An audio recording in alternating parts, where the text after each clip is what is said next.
తిడతావా? ఏం మాట్లాడినావు నిన్న సిక్స్ షాట్లను విలేకరులతో? నీ బండారం ఇప్పితే మొత్తం ఈ నుంచి మొత్తం తెలంగాణ నుంచి ఢిల్లీ దాకా ఇప్పితే తట్టుకోలేవు నువ్వు. ఇప్పటికైనా మానుకో, ప్రజాసేవ చేసే ప్రయత్నం చేయి. అంతేగాని ఇష్టం వచ్చినట్టు నువ్వు మాట్లాడితే ఒప్పుకుంటాడో ఉండడు.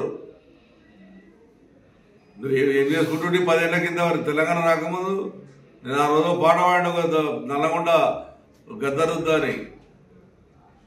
ఆ రోజు అనుకున్నాను నువ్వు నీ చరిత్ర అని. రూపాయలు తెలంగాణ అని మొత్తం ఏమైనా చూసుకుంటా. ఏ షాప్ వదలు లేవు, ఏ బట్ట షాప్ వదలేవు, ఏ బంగారు షాప్ వదలలేవు. ఇలా మేము కబ్జాదారులమ్మా. నేను ఇంద్రనగర్కి నాకు 4 రోజుల కింద ఫిక్స్ అయింది నాకు ప్రోగ్రాం. నాకు అక్కడ ప్రజలను కాపాడేది నేను. ఆధీనంలో ఉన్నటువంటి ఐటీపీ ఆధీనంలో నుండి నిరుపేదలు బాధపడుతుంటే ఈమె వస్తుంటే భయపడ్డారంట. నీ అసలు కుక్కలు మస్తు వచ్చిపోయినా నా దగ్గరికి. ఇక్కడ నా కుక్కడపల్లి ప్రజలు నాకు దేవుళ్ళు, వాళ్ళ కుదరలేదు పాదాభివందనం చేస్తా. వాళ్ళందరి నుంచే నన్ను ఈ రకంగా గెలిపించారు, నా నీతి నిజాయితీని. బ్లూ సీట్లు కనబడితే సుచేసేదానికి నీకు అలవాటు ఉంది, ఎవరికి అలవాటు లేదు. నీ మీద నిజంగా ముఖ్యమంత్రి గారు కానీ సెంట్రల్ గవర్నమెంట్ కరెక్ట్గా సీరియస్గా తీసుకుంటే నీ సంగతి ఏంటో, నీ మొగోని సంగతి ఏంటో మొత్తం బయటకు వస్తాయి. ఇష్టం వచ్చినట్టు మాట్లాడితే భయపడ్డాడు ఎవరు లేడు.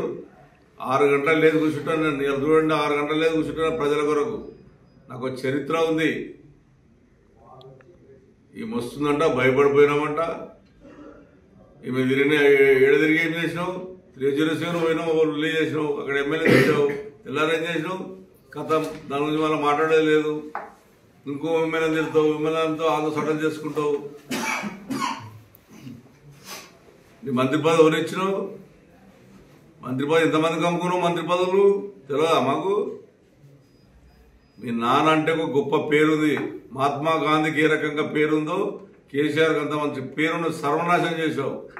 కేటీ రామారావు హైదరాబాద్ డెవలప్ చేస్తే, కేటీ రామారావు చేసేటువంటి గొప్పతనాన్ని హైదరాబాద్ నాశనం చేస్తే కేటీఆర్ తిడుతున్నాను.